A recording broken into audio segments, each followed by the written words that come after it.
Bonjour, je suis une amie de Vincent et j'ai vraiment un très grand plaisir à vous montrer son dernier livre qui me a touché tout particulièrement, bien que les précédents me aient touché également, mais celui-ci tout particulièrement.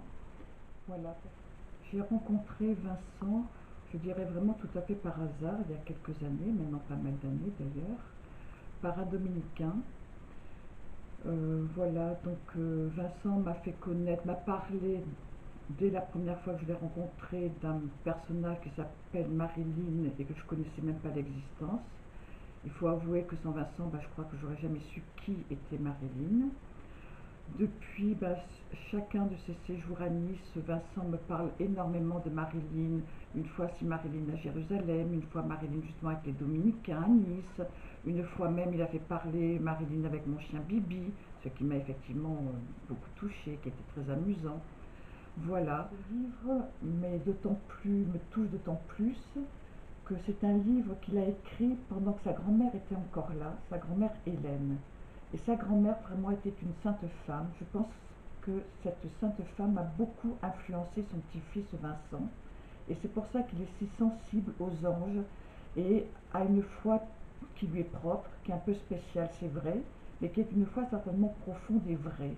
Contrairement malheureusement parfois à des fois des gens qui se disent chrétiens et qui ne le sont pas finalement en acte.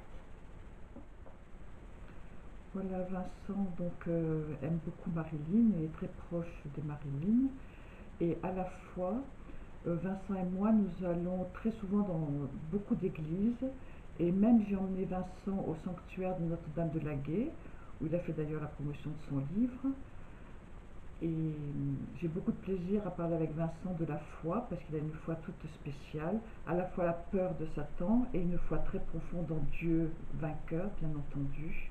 Vincent est quelqu'un qui attire vraiment l'attention parce que il est très profond et attire la curiosité dans le sens que euh, à travers son écriture qui peut paraître un peu brutale, un petit peu très condensée et spéciale, il y a énormément de tendresse et d'affection.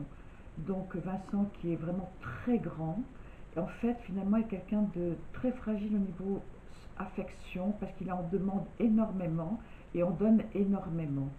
Alors des fois effectivement cela peut même à la limite faire peur alors qu'au contraire c'est peut-être un peu comme enfin c'est l'image qui me vient à l'instant, c'est-à-dire un gros chien de montagne avec plein de poils tout doux mais qui peut impressionner parce que voilà, Vincent a une écriture très spéciale et qui peut dérouter beaucoup de personnes. C'est quelqu'un qui a beaucoup souffert. Et je crois que les gens qui sont trop jeunes ou qui auront peut-être pas souffert autant que Vincent, ou au moins un petit peu, auront du mal à le comprendre. Alors c'est pour ça que finalement, malheureusement, Vincent est souvent attristé, blessé et même, j'allais dire crucifié, parfois c'est souvent son terme, par des personnes qui ne le comprennent pas et qui ont un petit peu peur de sa demande affective. Et Vincent qui est jeune, forcément il rencontre des femmes jeunes et ces femmes jeunes, ces jeunes filles, ont beaucoup de mal à comprendre la profondeur de Vincent, ce qu'il y a au fond de son cœur, ce qu'il y a comme souffrance au fond de son cœur, et donc malheureusement s'éloignent des fois de Vincent. Et Vincent souffre beaucoup. Donc c'est peut-être un peu un appel au secours par rapport aux gens qu'il rencontre, qu'ils fassent peut-être un peu plus attention à la personnalité sensible de Vincent.